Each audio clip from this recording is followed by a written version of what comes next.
Hey, what is going on everyone? It's your boy Danny GG, and today we're back with another Halo video. So to celebrate the upcoming release of Halo Infinite, we're going to take a quick trip down memory lane and take a look at all of the UIs for every Halo game. I'm just going to spend about 30 seconds to a minute on each one, give my thoughts and talk about things I liked and didn't like. And then at the end we're going to take a look at Halo Infinite's UI and see what they've taken from each of the games. So with that out of the way, let's get right into this, starting with Halo Combat Evolved. Now this game released 20 years ago, so the HUD is going to be very simplistic. So for the game that started it all, it really set a lot of the trends right from the beginning. So you can see that you have the health bar and the shields in the top right corner. In the top left you have your ammo counter and your grenade counter, and finally in the bottom left you have your radar. Not much more to talk about here, so moving on to Halo 2. So the first thing I've noticed playing Halo 2 is the shields are now attached to the radar, which personally this is something that always kind of bothered me in Halo 2, but that's probably just because I grew up playing a lot of Halo 3 and I was always used to looking at the top center, which we'll get to that in a second. But another thing, you can see there are two distinct grenade counters in the top left for your plasmas and your frags, and finally a small change to the top right where you can see actual icons for the guns you're holding, and this is a huge feature. You can actually see a silhouette of the secondary gun that you have in your back pocket, which is a huge thing that I'm going to talk about in just a little bit. So moving on to Halo 3 now. Now Halo 3 changed a lot in their HUD design. So first and foremost, the shield bar is at the top middle of the screen, which personally is where I think it belongs. Also, there is no more health bar, and they did keep the new feature from Halo 2 where you can see both primary and secondary weapons in the top right, which I think is very important. I also do like all the little ticks to indicate how many bullets you have in your gun, and radar and grenade counters are pretty much unchanged. So now let's take a look to Halo Reach. So just a few subtle changes here. Bottom left, the radar is basically unchanged, but now you have your armor ability icon there because Halo Reach was the first to introduce armor abilities. Top left, you have your grenade counters, and you will be able to see a secondary grenade if there is one in your back pocket, which is not the case here.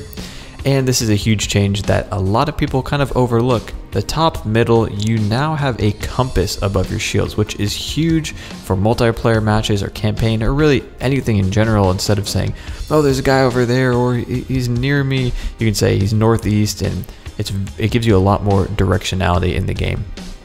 And top right, I really like the look of those HUDs. You can see assault rifle and magnum in the back pocket there. So moving on to Halo 4.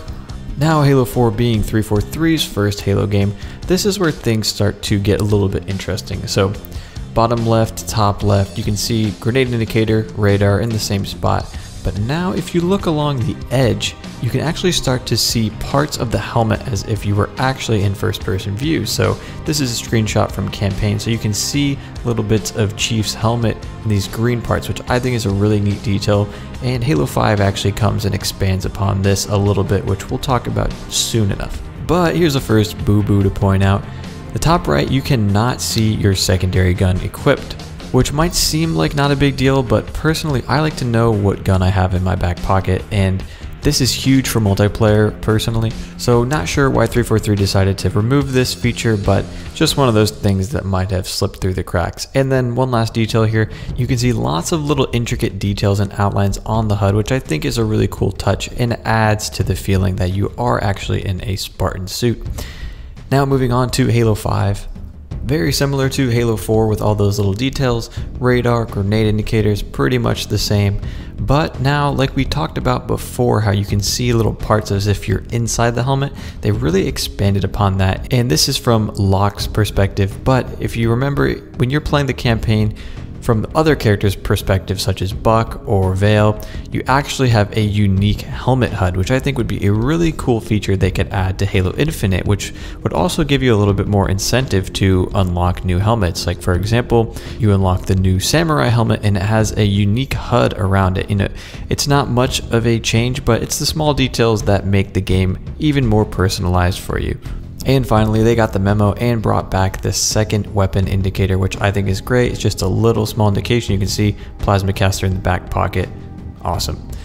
And now last but not least, we're going to take a quick look at Halo Infinite. So first, looking at last year's campaign reveal, we get a lot of good looks at the HUD, and since this is old and the game has been delayed, keep in mind this is subject to change, so things could definitely be very different right now. So first thing to note, bottom left radar looks pretty much unchanged, and we have top, middle, shields, and health looks great. But now this is interesting, your guns are moved to the bottom right, which I believe is a first for this series. Also, grenade indicator moved from top left to bottom right now, and also you have your equipment right there. They did keep the secondary weapon indicator, which is great, but they removed all the little tick marks to show how many bullets you have in your gun. There is a number, but I kind of like the little character that had, like if you had a rocket launcher, it would show 2 icons of rockets, or you had a sniper rifle, it would show 4 sniper bullets, but now it's just kind of a number, which is a little bit disappointing. I'm not going to analyze the footage from the recent multiplayer reveal because all of those are pre-release and work in progress, so that's going to do it for the Halo Infinite part, but I'd like to hear your guys' opinions on which HUDs and UI features you all liked the best. Let me know in the comments below, and if you enjoyed this video, make sure to leave a like and subscribe to the channel if you'd like to support me that little bit extra. That's all for today, and I'll catch you guys in the next video. Peace.